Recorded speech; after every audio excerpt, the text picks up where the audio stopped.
이 시간 저희들이 잠언서 18장을 읽었습니다.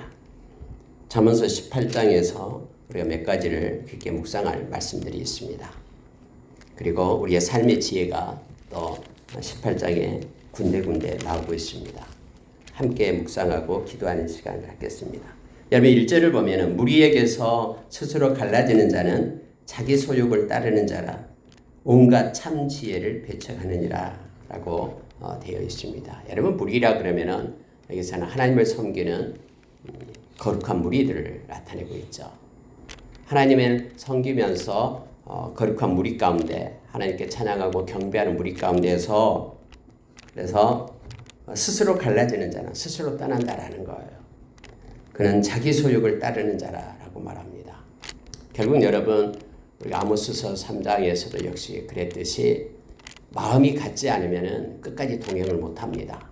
주님과 마음이 같지 않는 자들은 결국에 가서는 믿음에서 떠나게 되고 자기의 소욕을 쫓아 즉 자기의 마음을 쫓아서 다른 길로 가게 됨을 알게 됩니다. 그래서 바울사도는 디모데전서 4장 1절에 3절의 말씀처럼 마지막 때에는 많은 이들이 믿음에서 떠나게 될 것이다 라고 말합니다. 바꿔 얘기하면 우리 인생 속에서 잘 섬기다가 마지막에 이제는 천국으로 가고 심판의 때가 가까웠는데 그때서야 믿음에서 떠나면서 하는 얘기가 믿어봤자 소용없네. 뭘 위해서 믿었는지 이 땅에서 어떤 부귀영화를 위해서 믿었는지 마치 예수의 그러한 어떤 우상을 믿고 있었는지 소용없다라고. 아니 소용없고 소용이 있는 것은 죽어봐서 심판대 앞에 서봐야지 알잖아요. 그 영원한 것들이 앞으로 기다리고 있는데요. 하면서 마음이 다른 자는 이렇게 떠납니다. 그리고 이 말씀을 따르는 것 대신에 귀신의 가르침을 따르고 양심이 화인 맞아서 작동하지 않아서 그렇게 귀신의 가르침을 따르면서도 그것이 옳다라고 하면서 감각이 없는 그러한 믿음의 감각을 잃어버린 상태가 됨을 알게 됩니다. 무리에게서 거룩한 무리, 하나님의 구원받은 무리에게서 스스로 갈라지는 자는 자기 소욕, 자기의 목적, 자기의 마음, 자기의 욕구를 따라서 행하는 자다라고 말하고 있습니다. 그는 참 지혜를 배척합니다. 지혜 대신 우리 주님을 떠나고 지혜가 되는 하나님의 말씀을 떠나고 지혜의 영이신 성령님을 떠나고 이 지혜를 배척하면서 악하게 그렇게 패역한 세대 가운데 속하게 됨을 알게 합니다.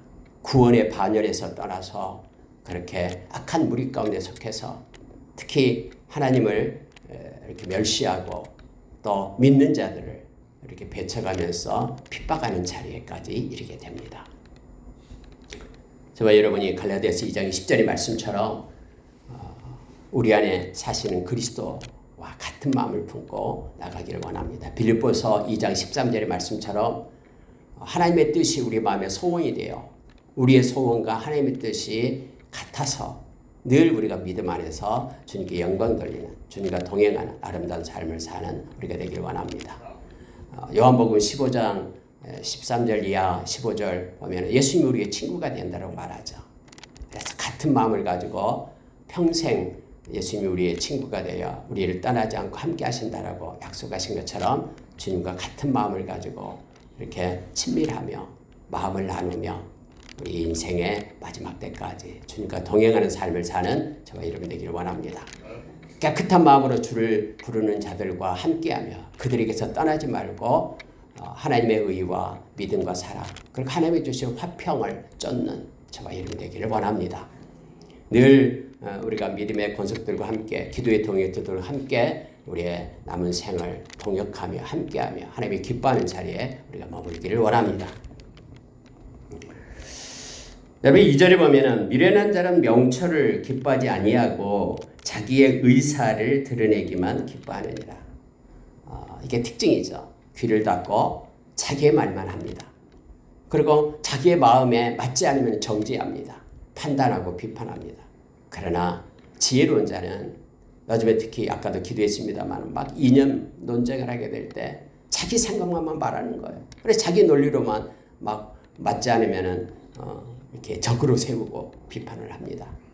네, 여러분, 우리는 모든 철학과 모든 이론, 우리가 성경 고린도후서에서 말씀한 것처럼 그것을 우리는 부수라라고 성경이 말하고 있죠. 그리고 우리 가운데 말씀을 가지고 하나님이 기뻐하는 걸 가지고 살아야 됨을, 우리의 취미 생각까지도 그리스도 예수 안에 복종시켜라라고 성경은 우리에게 가르쳐주고 있죠. 고린도후서 10장을 보면은요, 그렇게 말씀해주고 있습니다. 10장 4절부터 제가 읽어드리면, 우리의 싸우는 무기는 육신에 속한 것이 아니에요. 오직 어떤 경관진도 무너뜨리는 하나님의 능력이라.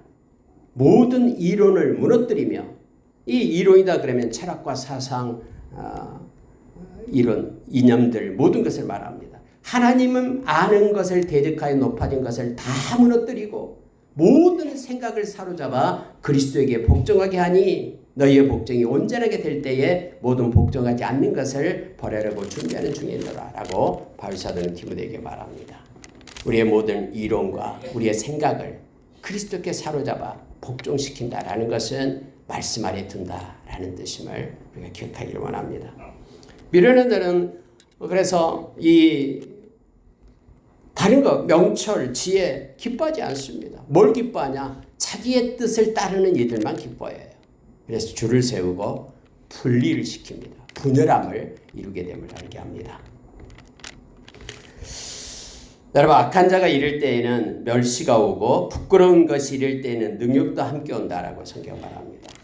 그래서 악함과 멸시와 그리고 능력은 결과적으로 나타나는 것들이에요. 진리를 버리고 또 하나님의 말씀, 하나님의 경외함을 버리고 자기의 소욕대로 살아가게 될 때 결국은 멸시와 부끄러움과 능욕이 그들을 기다리고 있다라고 성경 말합니다. 특히 하나님을 떠나서 이 부끄러운 그러한 우상을 숭배하고 영적인 그러한 음란 가운데 빠지게 될 때요, 부끄러움과 수치가 기다리고 있다라고 말합니다. 악한 자가 악한 사탄과 마귀가 들어가는 불못에 함께 들어가게 됨을 성경 우리에게 가르쳐주고 있죠. 그러나 명철한 사람은 4절에 이렇게 말합니다. 명철한 사람의 입의 말은 깊은 물과 같고 지혜의 샘은 솟구쳐 흐르는 내와 같다. 샘과 같다라고 말합니다. 깊은 물, 그래서 바람이 불어도 요동하지 않는 그런 물, 그리고 계속해서 생수가 솟아나는 그런 생수의 근원, 이 샘과 같다. 샘이 되어 흘러내리는 그런 깨끗한 맑은 그런 시내와 같다라고 표현하고 있으면 보게 됩니다. 이게 반대가 되는 거죠. 다시 말하면 위에서 악한 자는 멸시와 부끄러움과 능욕이 뒤따르지만, 그러나 하나님을 섬기는 그리고 지혜로운 명철을 가진 사람은 깊은 물뿐만 아니라 샘에서 솟아나는 그러한 깨끗한 맑은 물이 흐르는 시내와 같다. 이게 결과다라는 거예요. 결과가 이렇게 다름을 성경은 우리에게 가르쳐줍니다. 어제도 말씀을 나눴습니다만 5절에서 악인을 두둔하는 것과 재판할 때 의인을 억울하게 하는 것은 선하지 않다. 하나님 보시기에 아름답지 않다라고 말합니다. 십계명에도 있듯이 거짓 증인은 진짜 하나님께서 너무너무 싫어하십니다. 우리가 옆전에 잠언에서도 봤잖아요. 7가지 하나님이 미워하는 것이 있다. 그 중에서 6번째가 바로 거짓 증인이죠. 거짓 증인. 거짓으로 남을 진실하고 깨끗한 자를 억울하게 하는 거예요. 거짓을 가지고 진리를 갖다 덮으려고 하는 거예요. 그래서 이렇게 죄를 짓지도 않는데 누구를 살인했다고 하면서 죄를 뒤집어 씌워가지고 감옥에 가게 하고 또 생명을 뺏고, 이것이 가장 악한 것임을 성경은 말해주고 있습니다. 이 거짓의 아비가 바로 악한 사탄이기 때문에 그래요. 잔인합니다. 그러나 저와 여러분은 정직을 가지고 살아가는 하나님의 자녀가 됨을 기억하기를 원합니다. 자, 여러분 8절 보시기 바랍니다. 남의 말하기를 좋아하는 자의 말은 별식과 같아서 뱃속 깊은 데로 내려가느니라. 그래서 남의 말을 해라 이런 뜻이 아니라는 거 알겠죠? 별식과 같아서 깊은 곳에까지 내려간다. 뱃속 깊은 데로 내려간다. 이런 별식이다 말은 우리가 늘 집에서 집밥을 먹다가 어쩌다가 식당에 가서 맛있는 맛집에 가서 먹으면 막 맛있잖아요. 그래서 몇 끼니마다 그것을 먹고 싶은 생각이 순간 들잖아요. 근데 그런 별식은 깊은 곳까지 내려가면서 좋아하는 마음이 있지만 그걸 자주 먹으면 오히려 몸이 망가짐을 우리는 알게 되죠. 늘 해보던 대로 우리 몸이 익숙한 대로 우리의 몸을 이끌어야 됨을 알게 합니다. 이게 남의 뒷말이 어째서 별식과 같아 이런 표현을 썼냐면요. 여러분 잠언을 읽을 때 우리가 조심해야 될 것이 있다 그랬죠. 세상에서 돌아가고 있는 이치를 지금 그 원리를 가끔씩 기록해 놓고 있습니다. 이것도 똑같은 의미예요. 바로 남의 말하기를 좋아하는 자의 말은 별식과 같아서 뱃속 깊은 데로 내려간다. 누군가가 뭔가를 남의 말을 하면 막 박수치면서 그게 막 동조하는 세력이 생기죠. 거짓인데도 막 그것을 퍼뜨리고 해서 더욱더 기쁘죠. 남의 말하기를 막 사람 좋아하잖아요. 특히 이건 비밀이야 너만 알아 하면서 그렇게 다른 사람 말하지 마라고 말하면서 막 그런 말을 하잖아요. 막 별식처럼 뭐 커다란 것을 얻은 것처럼 그렇게 속으로 생각하고 그것이 엄청난 것인 것처럼 느끼기도 하죠. 이 별식이라는 것은 잘 요리된 특별한 음식을 말합니다. 맛이 있기에 사람들로 하여금 즐겨 먹고 좋아한다라는 거예요. 그처럼 타락한 사람의 속성에서 나온 다른 사람에 대한 험담, 나쁜 소문, 남의 뒷말 이런 것들은 사람이 막 즐겨하기를 좋아해요. 마치 별식처럼 막 그렇게 좋아하면서 그것을 얻으려고 길을 쫑고 세우죠. 그거 듣고 있으면 엄청난 무슨 소식이나 듣고 있는 것처럼 그렇게 막 속닥거리면서 말하잖아요. 그래서 여러분 우리가 어떤 말을 들었을 때 그것이 좋지 않는 말이라면 상대방이 그걸 들어가지고는 그렇게 기뻐하는 얘기가 아니다면은 여러 가지 이렇게 고리를 물고 연결되는 그런 헛소문들을 또 나쁜 말들을 나에게서 끊어내야 됩니다. 다른 사람으로 전달해서 다른 사람으로 하여금 마음의 상처를 입고 또 그것이 또 상대방에게 들어가도록 하는 그 연결고리를 나에게서 끊어내요. 물론 여러분 어제도 말씀을 나눴습니다만 10가지 중에서 막 마음에 들지 않는 것이 9가지가 있다 할지라도 그 말은 입 밖에 내지 말고 좋은 거 한마디를 이렇게 행하게끔 그 하나가 9개를 다 잡아먹게 돼요. 그래서 여러분 그 좋은 거 하나를 계속해서 말하면 그 사람은 하나하나 그것이 2개가 되고 3개가 되어서요. 좋은 것들이 이 나쁜 것들을 치유하고 회복시키고 이렇게 구부려진 것들을 그렇게 올곧게 세운다니까요. 기도하면서 우리가 이렇게 행할 때예요. 그런 별식, 남의 다른 말을 하고 또 남의 말 좋아하는 것, 또 험담 이런 것들은 우리는 입 밖에 내지 않기를 원합니다.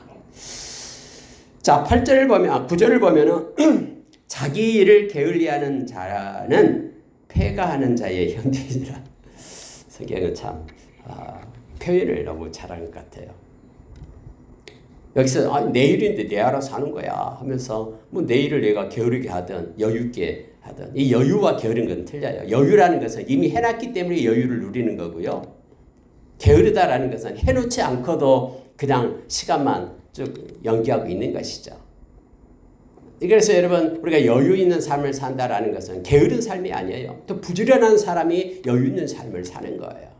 어떤 사람은 게으러서 그걸 하지도 않으면서 자기가 여유 있는 모습 척하면서 이렇게 포장을 하잖아요. 근데 그게 아니에요. 게으른 자는 뭐와 똑같다면은 패가하는 자의 형제다라고 말합니다. 결국 망하는 자다라는 뜻이에요. 그래서 여러분 우리가 하나님께 예배하기에 게을리지 않고 하나님께서 일하신 가운데 우리가 머물기에 게을지 않고 부지런하여 하나님께 영광 돌리는 저와 여러분이 되기를 원합니다. 근데 중요한 것은 바로 알아야지만이 열심을 내는 것이 하나님께 은혜가 되는 것이죠. 지향점도 모르고 열심을 내면 오히려 하나님의 뜻과는 더욱더 멀어지게 됨을 알게 됩니다. 엄청 열심히 열정을 가진 사람이 거짓에 붙들리게 되면 엄청나게 진리를 해방하는 자가 되어버리죠. 먼저 우리가 말씀을 통해서 깊게 묵상하고 또 기도를 통해서 열정을 내고 달려가는 우리가 되길 원합니다. 10절에 들어가면 여호와의 이름은 경관망대라 의인은 그리로 달려가서 안전함을 얻느니라. 여러분, 이름은 권세가 있어요. 하나님의 이름 가운데도 권세가 있습니다. 우리는 여호와께로 달려가는 자가 돼야 됩니다. 여호와께로 달려갈 때만 안전하는 거예요. 마치 도피성처럼 요새처럼 우리가 위험하고 아까 우리가 찬양을 했듯이 위험한 곳에 있을 때 우리를 덮어주시고 보호해 주신 우리 주님을 찾아가야 돼요. 우리의 피난처를 찾아야 돼요. 피난처를 찾지 않고 있으면은 그런 위험 가운데 우리가 빠지게 되잖아요. 여호와의 이름이 피난처입니다. 그럼 달려간다는 게 뭡니까? 기도예요. 기도예요. 우리 주님을 찾는 것이 기도입니다. 어떤 일이 있을 때도 무슨 일이 있을 때도 우리는 먼저 주님께 와야 돼요. 그리고 주님께 마음을 쏟아야 돼요. 감추지 말고요. 포장해둬서 마음고생 숨겨두지 말고요. 다 주님께 쏟아야지. 주님께서 위로하시고 함께하시고 보호하시고 지키시고 인도하여 주시고 통치해 주십니다. 그 주님을 우리가 만나기를 원합니다. 그래서 예수님께서 우리에게 예수의 이름의 권세를 주셨다니까요. 마가복음 16장 17절에 보면은 믿는 자에게 이런 표적이 따른다. 내 이름으로 귀신을 쫓아내며 주님의 이름을 우리에게 주셨어요. 골로새서 3장 17절에서 너희는 일에나 말에나 일에나 주의 이름으로 하고 예수님의 권세로 우리가 무슨 일이든지 행하라라고 말합니다. 주님의 이름은 능력입니다. 그리고 우리가 주님의 이름의 권세를 가지고 살아가는 하나님의 백성됨을 우리가 기억하기를 원합니다. 여러분 11절 보면은 부자의 재물은 그의 경관성이라 그가 높은 성벽같이 여기느니라.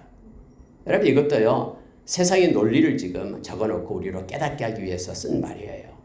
우리로 하여금 그래서 뭐 악랄하게 부자가 되라 이런 뜻이 아니라요. 부자의 재물은 그의 경관성이라 세상을 보니까 그렇다라는 거예요. 높은 성벽같이 여기느니라. 그래서 부자들은요 자기가 가지고 있는 그러한 금전적인 그러한 물질적인 권세가요 마치 큰 성벽을 얻은 것처럼 그래서 그들이 당당한 거예요. 그러나 하나님 앞에서 아무것도 아니에요. 하나님이 불어버리면 다 날아가죠. 명령하면 다 없어지는 것이 이거잖아요. 그래서 디모데전서 6장 17절에서 너희는 하나님이 주신 그 재물에 소망을 두지 마라. 그것이 경관성이 아니다라는 거예요. 하나님의 이름이 경관성이지 물질이 경관성이 아니다. 그래서 사람들은 우리가 마태복음 6장 24절에서 사람들은 물질과 하나님을 동등시해요. 믿지 않는 사람들은 이 물질이 이렇게 엄청난 큰 성벽 같아서 높은 성벽에서 자기를 보호해 준다라고 생각해요. 그래서 그 물질을 추구하고 물질에게 의지하고 그러나 너희는 두 주인을 섬길 수 없다. 하나님의 백성들은 하나님을 섬기며 하나님이 우리의 산성이시고 요새시지 이 물질이 아니다라는 것을 기억하기를 원합니다. 그러나 하나님을 믿지 않는 사람들은 세상 사람들은 이것이 높은 성벽처럼 여겨서 이것이 마치 하나님처럼 그렇게 섬기고 있다라고 지금 이 잠언주자는 말하고 있는 거예요. 사람의 마음의 교만은 멸망의 선봉이요 겸손은 존귀의 길잡이이니라. 계속해서 우리에게 가르쳐두고 있죠. 교만은 하나님의 적이 되어 결국은 교만한 자는 멸망의 선봉이다라고 말합니다. 교만은. 그래서 교만한 자는 다 꺾입니다. 하나님 앞에서요. 그러나 겸손한 자는 하나님께서 그를 붙들어서 정오의 빛처럼 세우십니다. 주 앞에서 낮추라. 그럼 주께서 너희를 높이시리라. 그런데 늘 우리 영적 싸움이 우리가 주 앞에서 낮추는 싸움이에요. 겸손해지는 싸움이죠. 근데 또 악한 자는 또 악한 사탄은 또 꾸며낸 겸손을 가지고 또 유혹을 해요. 사람 앞에 겸손한 척하고 뭐 네 마음은 누가 알아보냐 하면서 마음은 교만한 사람이 있죠. 눈도 교만한 눈이 있다고 하잖아요. 그래서 교만한 눈을 하나님께서는 싫어하시죠. 교만한 눈의 특징은 안에 들보가 들어있어요. 그래서 자기 들보를 못 보고 남의 티를 보면서 막 이렇게 지적질을 하죠. 손가락질하고요. 교만이 들어가면 다 나쁜 거예요. 교만, 자만, 자고, 뭐 자만, 뭐 이런 거예요.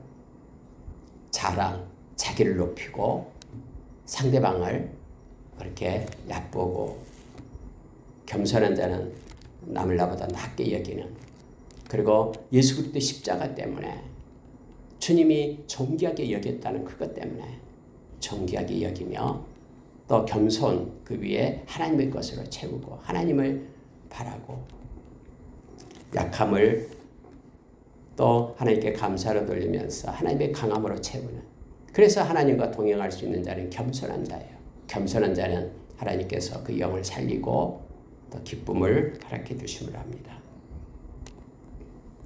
성령의 열매가 그래서 겸손이 되고 예수님의 마음이 겸손임을 우리에게 가르쳐 줍니다. 여러분 13절 보면은요, 사연을 듣기 전에 대답하는 자는 미련하여 욕을 당하느니라 라고 말합니다.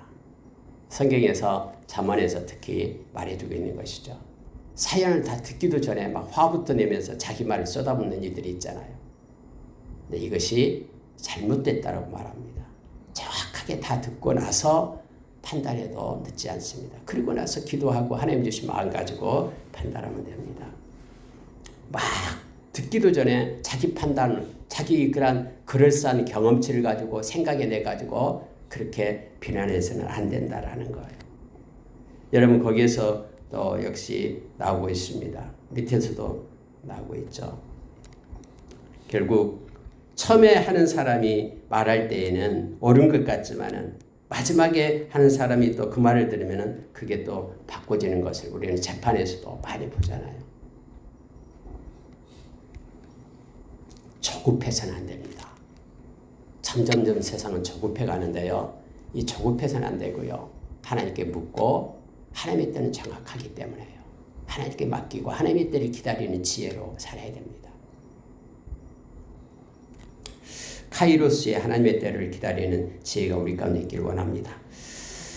자, 여러분 14절에 보면은 놀라운 말씀을 우리에게 주는데요.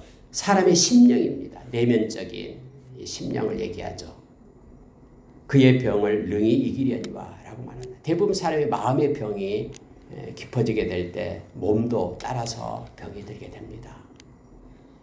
근데 심령이 상하면 그것을 누가 일으키겠느냐라는 말 가운데는 뭡니까? 마음을 지켜라라는 거예요. 마음의 상처를 입지 말아야 됩니다. 근데 여러분 많은 이들이요, 이 심령이 상하게 돼요. 마음이 상하게 돼서 그걸 받아버려요. 마음으로. 누군가가 막 저주하고 욕하고 그러면은, 아니 욕하고 저주한 그 말은 그것을 행하는 자에게로 돌아가야 되잖아요. 그걸 듣는 자에게 왜 그게 임합니까? 근데 성경의 원리는 그걸 받지 말라라는 거예요.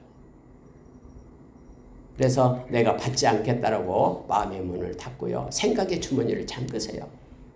그래서 우리의 마음이 상처 입지 않도록. 근데 심령이 그걸 받아버리면은, 이 마음이 이제는 병들어 버리면은 다른 우리의 육신을 이렇게 회복시킬 수가 없다라고 지금 말하고 있는 것입니다. 우리의 마음 가운데 경고해서 마음을 지키고 특히 하나님의 말씀으로 우리가 무장하기를 원합니다. 말씀대로 하나님께 다 맡기면 됩니다. 우리가 받지 말고 하나님께로 돌려드려요. 하나님 이거 맡아주세요. 나는 받을 수 없습니다. 16절 보시기 바랍니다. 사람의 선물은 그의 길을 넓게 하며 또 존귀한 자의 앞에서 그를 인도하느니라. 여러분 성경 잠언서에는 두 가지가 나와요. 선물이 있고요. 뇌물이 있어요. 차이가 있어요. 선물은 상대방의 기분을 기쁘게 하고 상대방을 높이기 위해서 존귀케 여기면서 드리는 것은 선물이에요. 그러나 그걸 줌으로 인해 내가 유익을 얻으려고 하는 것은 뇌물이죠. 그 사람에게 이거 주고 이렇게 해달라고 요청하고 또 이렇게 하면 이렇게 해주겠지 하면서 의도를 가지고 자기의 유익을 위한 의도를 가지고 드리는 게 뇌물이죠. 근데 성경은 뇌물은 잘못됐다라고 우리에게 가르쳐줘요. 그러나 선물은 이렇게 말합니다. 그의 길을 넓게 하며, 사람의 선물은 그의 길을 넓게 하며 또 존귀한 자 앞에서 앞으로 그를 인도하느니라 해서 그것은 좋은 역할을 하고 또 관계를 맺는다라고 말하고 있습니다. 필요할 때 찬물 한 그릇 대접해 주는 것, 너무 더운데 찬물 한 그릇 대접해 주는 그 상을 결단코 잃지 않을 것이다 라고 우리 주님은 우리에게 말씀합니다. 좋은 선물을 우리는 많이 하기를 원합니다. 왜냐하면 성경에서 주는 것이 받는 것보다 복이 있다라고 우리에게 말합니다. 예수의 이름으로 행하시기 바랍니다. 우리가 이렇게 베풀고 섬기는 것은 주님이 기억함으로 인하여 주님이 주시기 때문에 하나님 나라에 가지고 가는 것이고, 받는 것은 이 땅에서 사용하는 것을 끝나기 때문에 그냥 하나님의 나라에 갈 때는 다 놓고 가는 것이고, 이거죠. 주님의 마음을 가지고 행하기를 원합니다. 자, 여러분 19절로 내려가겠습니다. 노엽게 하는 형제와 화목하기가 경관성을 취하기보다 어려운즉 이러한 다툼은 산성 문빗장 같으니라. 참, 노엽게 하는 형제와 화목하기 어렵죠. 원통함을 풀기가 너무 어렵습니다. 이 화목이 얼마나 힘들다라는 걸 알게 되죠. 하나님과의 이 죄가 들어와서 인간이 화목을 할 수가 없었잖아요. 하나님께서 예수 그리스도를 화목제물로 보내가지고 하나님과 우리와 화목되게끔 예수의 보혈로 우리가 죄의 씻음을 받고 하나님의 보좌에 나갈 수 있게끔 그렇게 하셨죠. 여러분 이 땅에 살면서도 마찬가지입니다. 특히 여러분 막 이렇게 노엽게 한 막 분을 내게 하고 화를 나게 하고 우리에게 막 힘들게 했던 사람과 화목하기가 어렵잖아요. 근데 우리 주님은 70번씩 7번이라도 그가 잘못했다고 말하면은 그걸 용서하라고 우리에게 말합니다. 이미 우리는 1만 달란트 빚을 탕감받고 100데나리온 빚 때문에 용서해달라고 할 때 그 사랑을 베풀 것을 요청해 줍니다. 그래서 우리 힘으로는 안 돼요. 그래서 위로부터 내려오는 옷을 입으라라고 우리에게 골로새서 3장 12절 이하에서 가르쳐 주죠. 용서하고 용납하라라고 우리에게 말합니다. 그래서 십자가를 생각할 때만 십자가의 은혜를 받는 사람만 이 일을 감당할 수 있죠. 왜요? 십자가에서 우리가 용서를 받았기 때문에. 그러나 십자가가 없는 사람은 절대로 용서 못합니다. 생각할 때마다 막 더 화가 나고 분이 나죠. 십자가를 묵상하고 십자가의 은혜를 기억하면서 우리가 용서하고 용납의 자리에 들어가기를 원합니다. 말씀을 마치겠습니다. 22절 보시면은요, 아내를 얻는 자는 복을 얻고 여호와께 은총을 받는 자니라 해서 아내를 얻는 자 이렇게 되어 있는데요. 원래 여러분이 아내를 얻는 자 이것이 앞에는 지혜로운 아내를 얻는 자 이거거든요. 다음에 31장에서도 역시 나옵니다만은 지혜롭다라는 거 뭐예요? 하나님을 경외하고 그리고 말씀을 가지고 기도하는 사람을 얘기하죠.